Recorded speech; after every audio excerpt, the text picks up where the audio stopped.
Welcome to the Duncan Duo Radio Show, hosted by Andrew Duncan, the official real estate agents of the Tampa Bay Lightning. As Tampa Bay's top-selling real estate team with over $3 billion in sales and thousands of homes closed. Sell your home with ease, guaranteed in 14 days or they'll buy it. Visit theduncanduo.com. Here's your host, Andrew Duncan.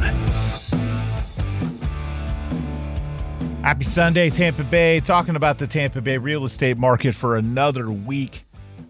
Great week that we had in our business. Lots of agents starting. Just finished off one of our best months in years.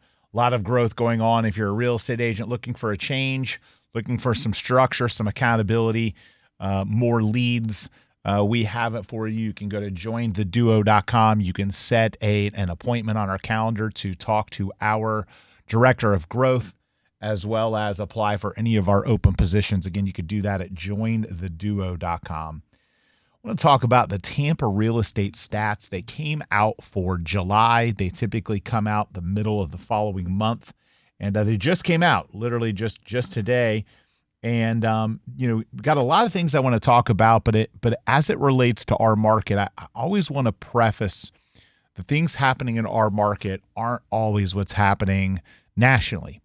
The data I may talk about may be different than what you see in other news articles or news stories or on TV or online, simply because a lot of the data that you see online tends to focus on national sales data, like home sales were down in the month of July, or home sales were up, or year over year they were down.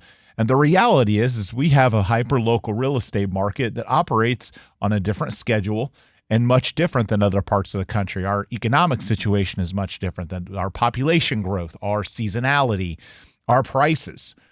So when you hear sales are down nationally or sales are up nationally, don't just assume that automatically applies to your house. It most oftentimes will not, because we just operate differently. So I want to talk about these stats, and if you follow real estate stats, they may be a little different than what you might expect. So July finished, the month of July finished with 4,532 sales. Now that was shy of last month's high for the year of 4,936. And historically, when we look back over time, our peak months typically in terms of sales are usually May and June. And this year we hit 4,900 sales in both May and June. We didn't quite eclipse the 5,000 number. The last time we hit the 5,000 number was in the middle of 2024. So we did not hit a 5,000 sale month in 2025, but we came really close this year with March 4,987, May 4,905, and then June 4,936. July we dropped down to 4,532, which historically, when we go back over time, July usually does have a bit of a fall off from June. June is kind of the epicenter of peak for us, because you have the families moving during the summer. You've got job relocations that happen during the summer. People want to move while the kids are, not in school. And when they have vacation time and they have vacation and come to Florida and buy property, because that's when people take vacation. So we have this kind of peak historically in June. Sometimes it's May, sometimes it's June, but right around the middle of the year. And then there's a little bit of a fall off with July and August historically. And then, through the year, it kind of stabilizes. And then we usually get a little pickup in December. So 4,532 sales. Our average sale price in Tampa was $496,616. Now, we saw some month-over-month depreciation for July. So we saw some loss of value month over month. And over the past few months, our average sale price has been above $500,000. So from December all the way through to June, we hovered between $512,000 and $528,000 as an average sale price. For the month of July, we dropped to $496 for the first time in a while, dropping below that number. And I want to give some color as to why that is the case. First off, At the end of the summer, you get sellers a little bit more motivated. You tend to see annually, you tend to see a little bit of a price fall off in July because, again, there isn't as much demand. People are ready to get back to things, and sellers are a little bit more aggressive because they're ready to get it done. They didn't get it done in the time frame that they want, so they're ready to rip the Band-Aid and get more aggressive with price. So we historically do see a little bit of a average sale price decrease in July. Year over year, however, we were up. So last July we're 473,000. This July we're 496,000. That is a gain of 23,000, or roughly 5 percentage point appreciation year over year. So, and again, because that July typically is a lower average sale price than, March through June. A couple of other statistics to pay attention to. 97% is the average list to sell price ratio. That basically means that at the time the home goes under contract, the average is the home is selling for 3% below the asking. That's not 3% below the original price. That's 3% below the price at the time it goes under contract. So plenty of home sellers today are reducing their price, which is a mistake because they should have just priced it right from the beginning. If you don't price it right from the beginning and you have to reduce, you're going to end up getting less money, less demand, and lowball offers because people think you're going to keep lowering it. We also did see inventory bump below 20,000 for the first time in 6 months, 19,159. And month supply inventory has been pretty solid the last few months, 4.23 months. That is, what historically I've been taught over the last 22 years is that a seller's market is less than 6 months and a buyer's market is more than 6. However, at 4, it's not quite the drastic seller's market that we saw during some of the COVID and post-COVID years where we were seeing less than a month or less than 2 months of inventory. So 4 months is still relatively balanced, but slightly in favor of the seller. Where I think we saw some of the drop in the average sale price is just, again, more negotiation power for buyers. Interest rates picked up a little bit, and that made buyers less likely to pay a premium because now they're going to have higher payments. The other thing that I think people need to understand is that it is an average sale price. It is not a median. It is an average, and that average is skewed. So if you have an average priced home, you may think that these statistics completely apply to me. My home is appreciating. Very likely, or very possibly, not the case. The average is pulled up dramatically by a lot of really high-end sales. We have more sales above $1 million than we ever have. Our luxury market has been on par with Miami and one of the top-performing luxury markets in the country. So when you have a $5 or $10 million sale of property in Tampa Bay, guess what it does? It pulls up the average. And there's not as many low-priced homes to offset that. We're not seeing as many homes sell for $100,000 or below. So the average is being drug up higher, or pulled up higher. I wouldn't say drug, pulled up higher by more luxury sales happening in our market. So it's making some people think, oh, I have an average priced home. The market went up 5% this year. My home should be up 5%. And that rationale isn't actual. There are a lot of people with average priced homes that are underwater. There are a lot of people that bought average priced homes in builder communities where the builder is still building and the builder's offering incentives that you can't beat, and they've lowered their price because they can still make profit, just not the margins they did a year or two ago, and they're still selling homes in that neighborhood for $450 and you owe $500. There are unfortunately still a lot of people underwater, and looking at this data, I want to make it clear all of the data doesn't exactly apply to your situation. If you want to know what exactly applies to your situation, just go to duncanduo.com. You can get a free home value and neighborhood report to know exactly what's going on. You can see whose home is sold. You can see all the data. You can see any of the homes in foreclosure, and you can know exactly what's going on with the data and the pricing in your neighborhood and on your street. Any of these data and average points that I talk about sometimes don't necessarily apply to your property. So again, it is an average. It's a blended statistic. It's not uniform.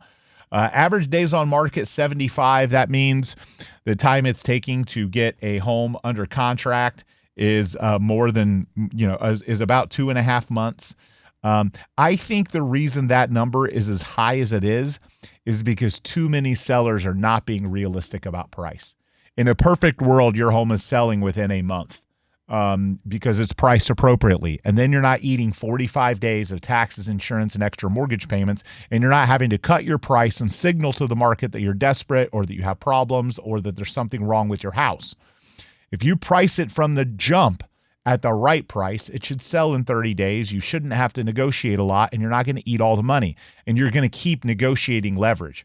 The second you have to drop your price, the consumer naturally thinks something's wrong with your house, that you might keep dropping your price, that they can negotiate you even lower, and it's a mistake. Your home is worth what someone will pay for it, not what the realtor says, not even what an appraiser says, not what the Hillsborough County tax appraiser or the Pinellas County tax appraiser says. It's worth what someone will pay for it. And if you put it on the market and it's not getting attention and it's not getting offers, that's the market's way of saying you overpriced it. And far too many sellers are, running the SOP or the MO of 2021 when you could overprice a house and everything would sell. That logic is flawed in a market like today, and it's a terrible decision that way too many home sellers. The data does not point in your favor for that to make sense. If your home is selling in 75 days, in a lot of instances, you did something wrong. If it's selling in more than that, you did a lot of things wrong. And sometimes people want to blame their real estate agent. Oh, my real estate agent didn't do this, or my real estate agent didn't do that.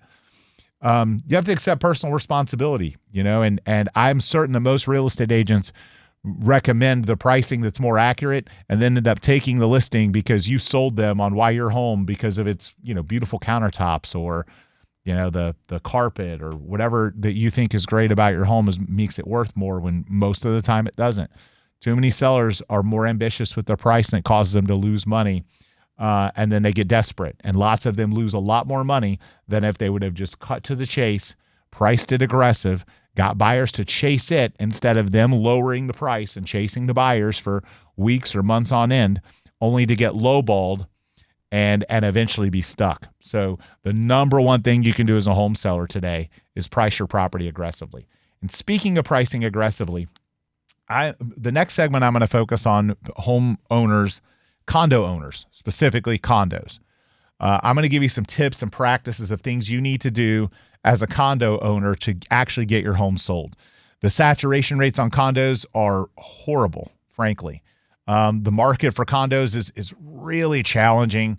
Unless you're uber luxury, unless you're selling a really high-end condo in that audience and you've got a really unique product, so many condo owners are so misinformed and so unrealistic on price, and it is just not the time for that. The condo market is rough. Can you sell? Yes, but you've got to get real about price. And we're going to talk about the things you can do as a condo owner to separate your unit, to make it stand out and get it sold after a quick break here on the Duncan Duo Show.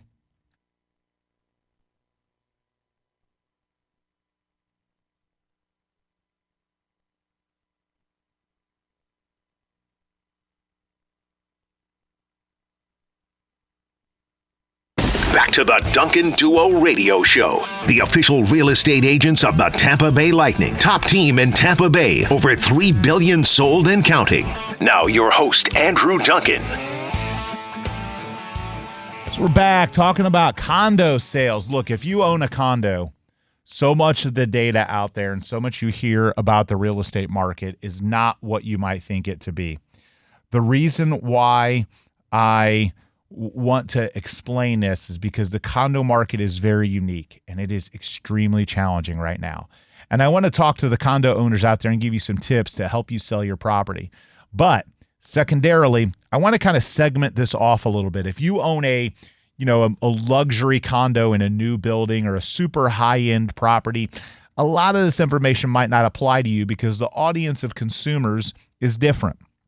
So who I'm really talking to with this advice is somebody that owns a condo within the, below $1 million range. When you get up above $1 million and you're talking really luxury buildings in downtown where there aren't a lot of comparables, where there's a lot of unique features in the building, where people from outside the country are buying these, high-end, condos and penthouses, That's a different audience. So this information isn't really going to apply to that. But we have a lot of condos in Hillsborough and Pinellas County that are owned, that are in regular price ranges, that are crushed right now. And they're crushed because we've had a lot of changes with how HOAs are managed and how they're insured, what the condo communities have to do to be able to allow continued sale of units because of the building collapses in Miami.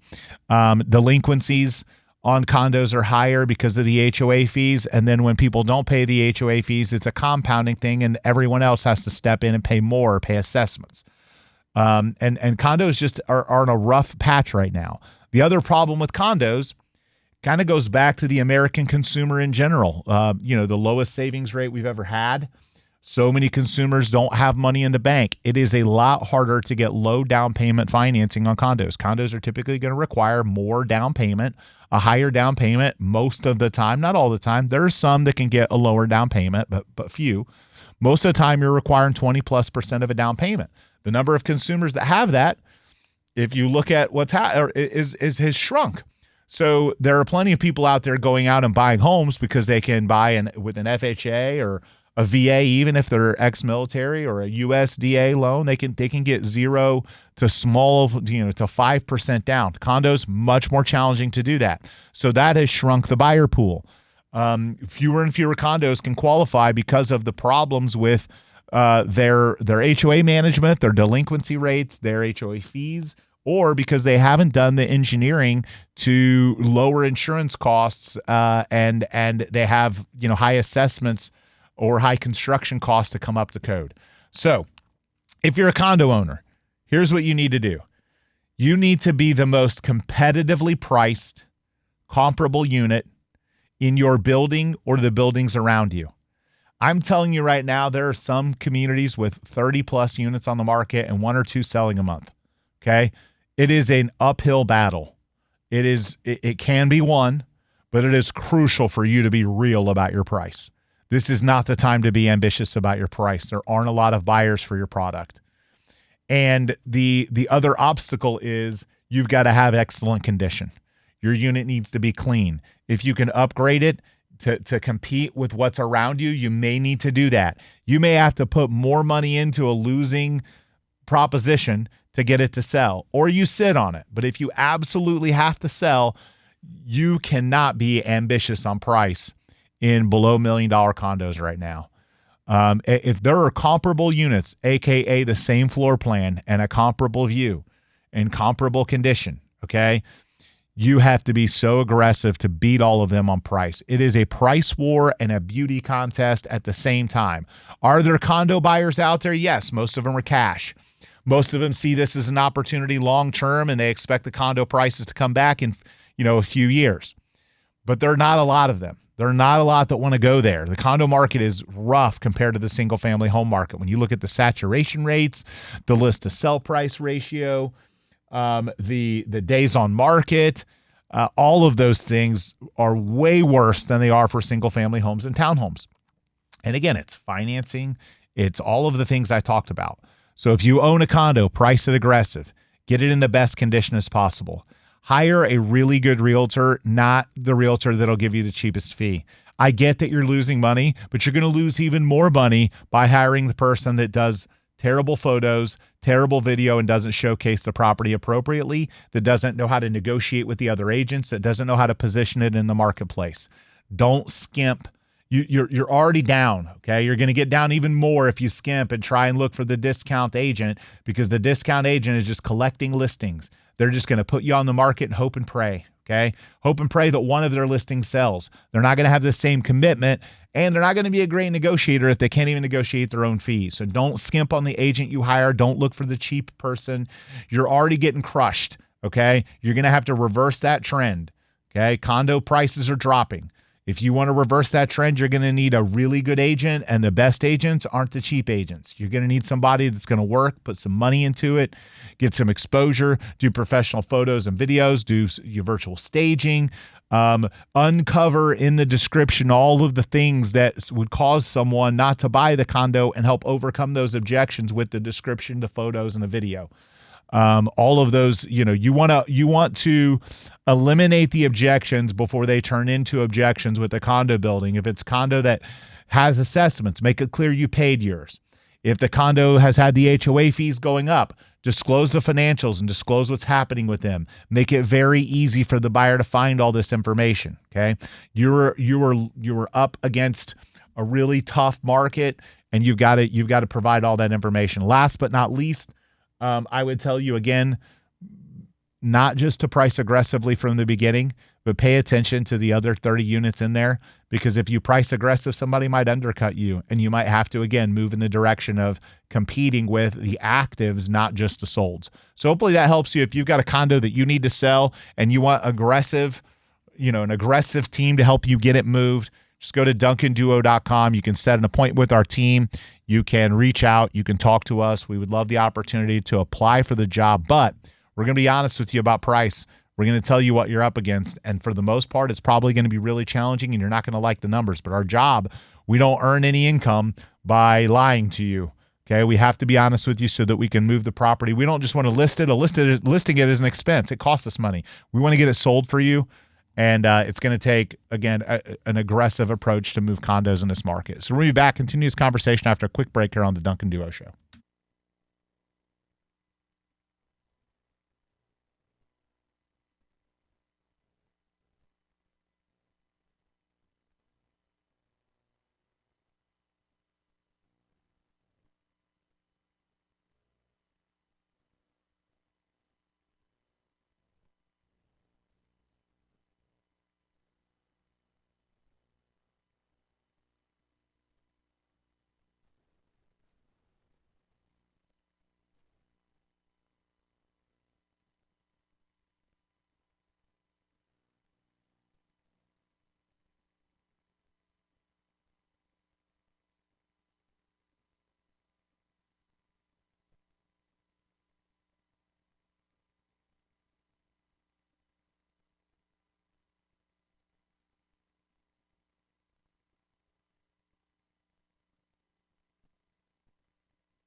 And we're back with the Duncan Duo Radio Show, Tampa Bay's #1 real estate team. Over $3 billion in sales, thousands of happy clients, and official partners of the Lightning. Now your host, Andrew Duncan. So back here on the Duncan Duo Show, talking Tampa Bay real estate. Hey, I want to talk to you about foreclosures and short sales. First off, if you're a home seller and you're struggling to make your payments and you're behind, and you think you're going to just let it go all the way to foreclosure, there is another path that could potentially help your credit, help you recover, maybe put some money in your pocket, allow you to control the process to still live in the home, to preserve your dignity and preserve your recovery faster than if you let the home go all the way to foreclosure. And that is doing a short sale. A short sale, and it's funny, I remember doing a lot of them back in the 2008, 2010 to 2012, and then they kind of died off as the market improved, but have done hundreds of them. We've got a great team to negotiate. We've got lawyers we can recommend to you to give you the right advice. We have negotiators that can help negotiate with the bank and position your situation to be one that is in need, and we can find a buyer for your house, and our services are at no cost to you. So if you hire us to sell your house and you owe more on it than it's worth, our goal is to seek payment from the bank and to get a sale approved by the bank or the investor to allow your sale to happen, you to get out of it, and you not to pay the expenses of selling, aka real estate commissions, title insurance, doc stamps, all of those things, past due taxes. So if that's something you're interested in, we'd love to have a consultation with you. There are sellers out there in need. There are people in new construction communities that are underwater that have to move. There are military people that are getting sent, after buying a home a year or two ago, and now they're underwater and they don't want to rent it. So if you are considering a short sale and you want to sell your home for less than what is owed, just go to duncanduo.com, set an appointment. When you set an appointment, specify that you are looking to do a short sale so that we can assign you to the right agent on our team that's experienced. The way that our team is set up, we have agents that are experts and specialists in certain niches of the market.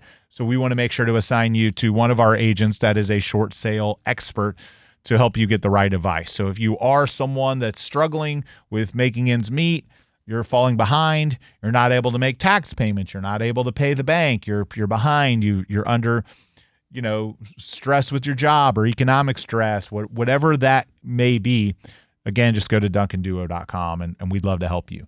So as a home buyer, we get this question a lot. We'll have someone call into the office and say, I want to buy a foreclosure. Okay. Probably because they saw something on social media that somebody got rich buying foreclosures, or because they think the foreclosure is an incredible deal. And it can be. And it can be the same way for a short sale for a buyer to buy one of those. But I want to tell you about the process for buying a foreclosure for the average person. And when I mean the average person, I mean not the person that has millions in cash or capital that can go and buy stuff at the courthouse steps and bid against the bank. I'm talking like the average consumer that wants to finance, that is going to buy a foreclosure. Now, there are lead sources out there or websites out there that will advertise a home as in foreclosure. There's not really an opportunity for you to buy a home that is in foreclosure, okay? Until or unless the seller decides to do a short sale. And as an average home buyer, you don't have the means of helping them through that process. You don't even know what that looks like. The home would need to be put on the market with an agent, and the bank would require it being on the market to ensure that the price is validated by the market. So your idea that you're going to be able to walk in and buy a short sale directly from a customer or a pre-foreclosure house from the person that's going through foreclosure is pretty slim, because the bank wants to see that house on the market for a period of time to ensure that it's not being undersold, to ensure there's not another buyer out there willing to pay more for it. So realistically, it has to go on the market. So your ability to kind of scoop one as a regular person is very, very slim. Again, if you're an investor and you have a lot of capital and you can buy properties at the courthouse steps, yes, you have the opportunity to do that. You can't finance those. Those are cash sales, and you have to pay the cash like very quickly, like if you bid against the bank. When a home is in foreclosure, the bank will put it up for a courthouse auction and sometimes sell it if the number that's offered at the auction they believe is close enough to what they would get if they put it on the market. If it's not close enough, then they proceed to redeem it, they take it back, and they put it on the market, they take ownership and put it on the market. So here are the problems with buying the properties at the courthouse steps. One, you don't really know the condition and get to access the home. There's likely going to be other liens, permit problems, title issues, vagrants, people living in it, stuff that you've got to get rid of, damage to the home that you can't easily see or figure out. A lot of unknown complications that if you're not massively experienced in real estate, are going to backfire and cost you a lot of money. So foreclosures and buying foreclosures is not for the faint of heart. It's not for the first-time home buyer. It's not for someone that doesn't have considerable experience evaluating the asset. If you don't have that, buying a foreclosure at the courthouse steps is probably not for you. It's no different than a home in foreclosure that's on Zillow or Realtor.com and you think you can go buy it. The person doesn't have money. They're behind on their payments. They can't sell it to you because the bank won't get made whole. And the bank won't agree to a sale until or unless there's a proper marketing process for the home to ensure that money isn't being left on the table. Now, if a home hits the market in the MLS, let me talk to you about being a buyer in one of those situations. Now, those are situations where most of the issues have been cleared up with title, not condition, okay? So if you're thinking about buying a short sale, the bank is losing money on this deal. They're accepting less than what's owed, and the homeowner doesn't have money. you're not going to get money for repairs. Okay. It's sold as is. If you're financing it, you're going to have to come out of pocket for repairs and be prepared for that, or a short sale isn't for you. And there's going to be repairs because guess what? If they're not making their mortgage payment, they're probably not changing their AC filters. They're probably not having their water heater checked out. They're probably not fixing the roof leak. So short sales naturally are going to have deferred maintenance, repairs, and problems. So you're buying someone else's problem. And the bank doesn't have responsibility in it yet either because they don't own it. In a lot of instances, you're going to have extra inspection costs because you're going to have to turn on utilities. You're going to have inspectors that are willing to go in and sometimes inspect properties that have other issues. You're sometimes going to find a property has someone else living in it. You're going to have to worry about, can you evict them? Can you move all their stuff out? What it's going to cost to trash out the house after they leave half their stuff in it. So short sales, not for the faint of heart. Foreclosures, a little bit different because a foreclosure is typically going to be cleaned out. The bank owns it free and clear, but they're not really going to make upgrades to it. They're not going to jump through a bunch of hoops. They typically want cash. They want to be out of the asset quickly. And, incidentally, because of the situation, they're going to want to move the property to someone that is committed to closing, can close fast, and won't make them jump through a bunch of hoops. The other thing about a foreclosure is no different than a short sale. There's likely going to be problems with the house. Okay. If somebody wasn't making their payments, okay, they weren't keeping up with the maintenance of the house. So there's going to be stuff that's wrong with it. And the bank is unlikely to make repairs. You're going to be buying that house as is, and you're going to have to accept the cost in repairs. And it's going to likely be more than what you think or you find, because even some of the best inspectors miss stuff. Foreclosures have issues. They have deferred maintenance. They have stuff that gets missed in inspections. So I would tell you, if it is the deal of the century on a foreclosure, I would still tell you to proceed with caution. I cannot tell you how many home buyers buy foreclosures and short sales, and they think they got the deal of the century. Like, oh, I got this house $50,000 below market, only to call us a year or two later to sell it for $50,000 more, even though they put $70,000 in it repairing it. They lost $20,000. Okay. Like, there's so many situations of that through the years. Now, if you're going to buy a foreclosure and you're going to fix it up and you're going to live in it long-term, possible to make a win from that. If you're fixing it up to flip it, unless you're a pro, the likelihood is that you will miss out on that scenario. And if you're fixing up to live in it, just be prepared for the expenses to be greater than you might think. You may want to rethink the idea of buying the foreclosure and having to live in the house that you're renovating versus just spending the money to buy one that's already turnkey. Now, are there professional investors that buy and flip homes all the time? Yeah, I'm one of them. So if you have a home to sell and if you want a cash offer, we have funds that we work with. We're constantly bringing direct cash offers to customers. You can sign up for that at duncanduo.com. If you're a professional investor, this may be your wheelhouse. But there are a lot of people that don't have the experience, that watch it on TV or that search on AI or they watch a TV show and they think that it's easy because it makes it look easy on TV, that they're going to jump out and buy a foreclosure and that everything's going to go smooth and they're just going to make $100,000 on it because that's what it looked like on HGTV. There are so many people that lose massive amounts of money trying to flip real estate before they have the experience.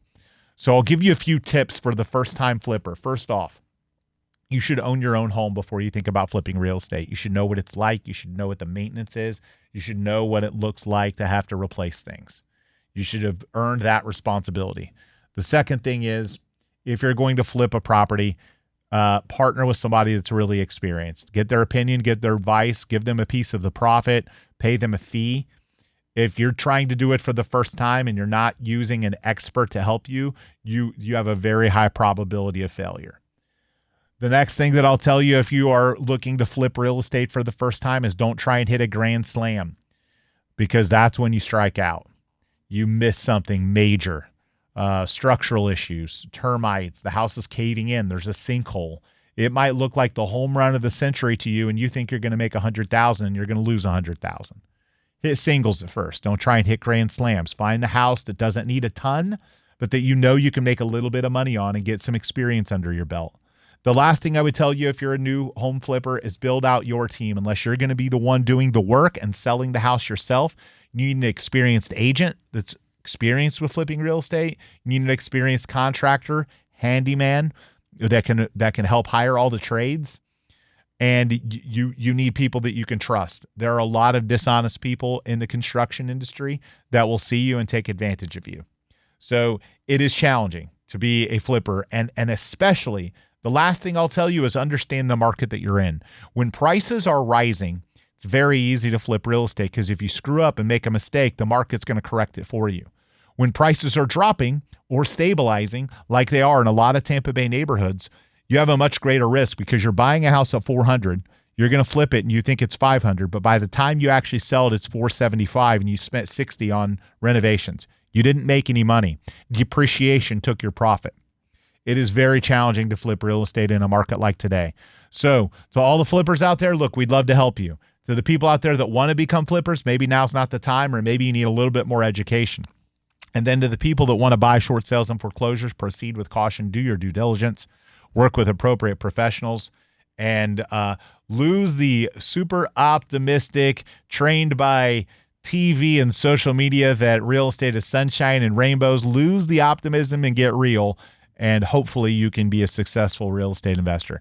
We're going to wrap up with our last segment after a quick break here on the Duncan Duo Real Estate Show.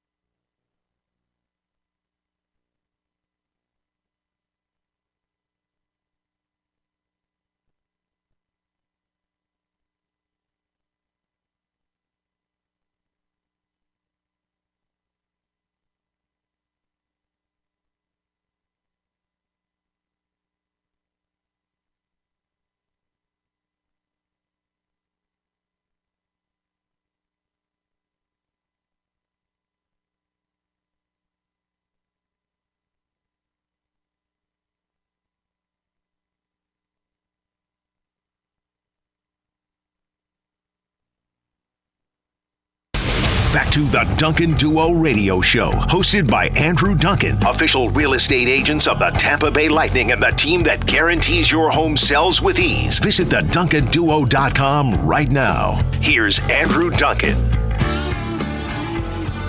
And when we aren't on air, make sure to follow us on all of our socials at The Duncan Duo. And that is TikTok, Twitter, X, Instagram, Facebook, YouTube, at The Duncan Duo. We'd love to keep you updated on all things real estate, let you know what's going on in our team, as well as all the neighborhoods across Tampa Bay. Again, at The Duncan Duo on all social media outlets. Mortgage rates, it looks like we have a little bit of a slight cool off the last few days. They were hovering around the high 6%, and now we're starting to see the mid 6s, which is a nice reprieve for almost bumping off the 7 with some of the inflation data that came in.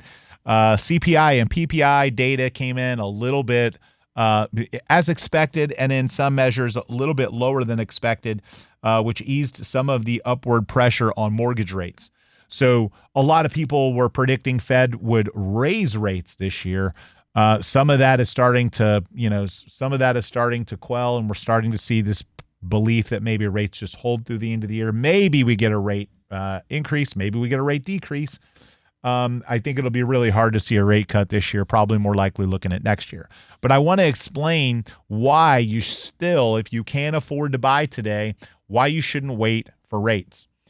First off, there are a lot of people who have been waiting for rates to drop.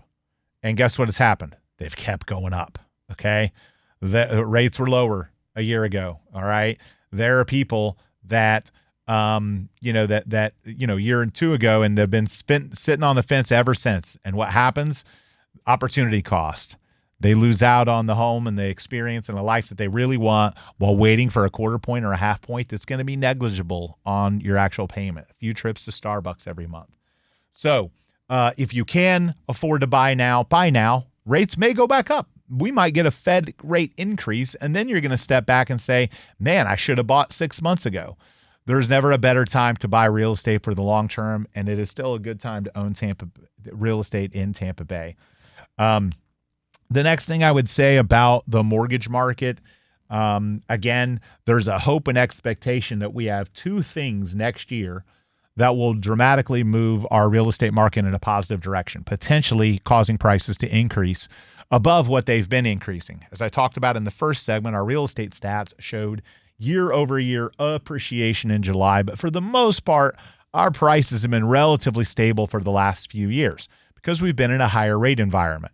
What I know about 22 years of my history and over $3 billion in sales on my team is that when rates drop, prices go up. So you might think, oh, I'm going to get a better deal when rates drop, and the increase in prices offsets what you might save. So there's two things that are coming next year that I think naturally I'm very bullish on for real estate.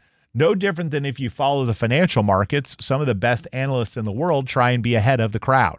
They want to pick a stock and invest in a stock before the crowd shows up, before everyone figures out how good of a deal or how good of a company it is, and that's how they win.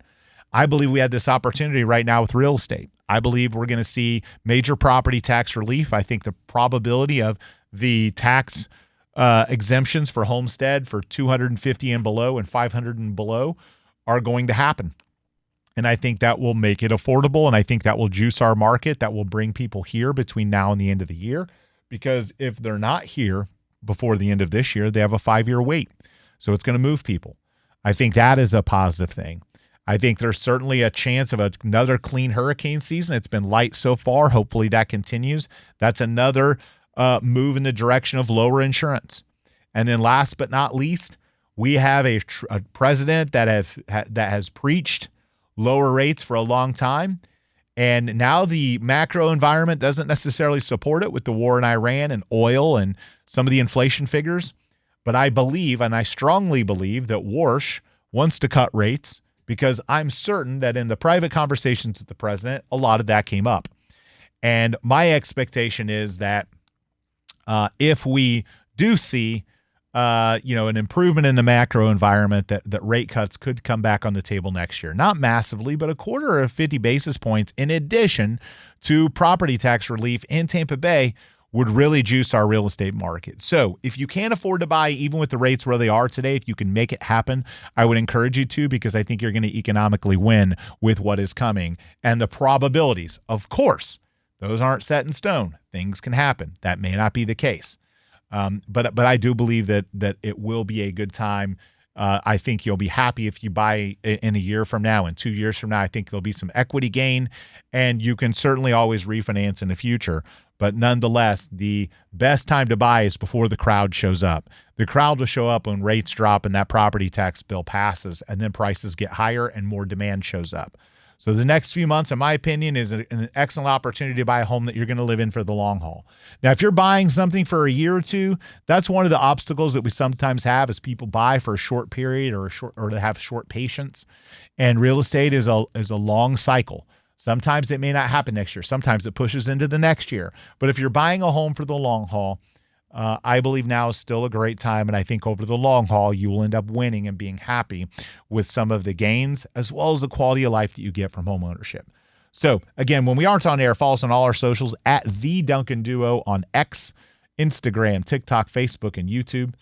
If you want to know what your home is worth, if you want to know what's going on in your neighborhood, if you're thinking about selling your home, if you want a cash offer, DuncanDuo.com. It's a quick, easy-to-use form. You can do it right on your phone. You can also text us.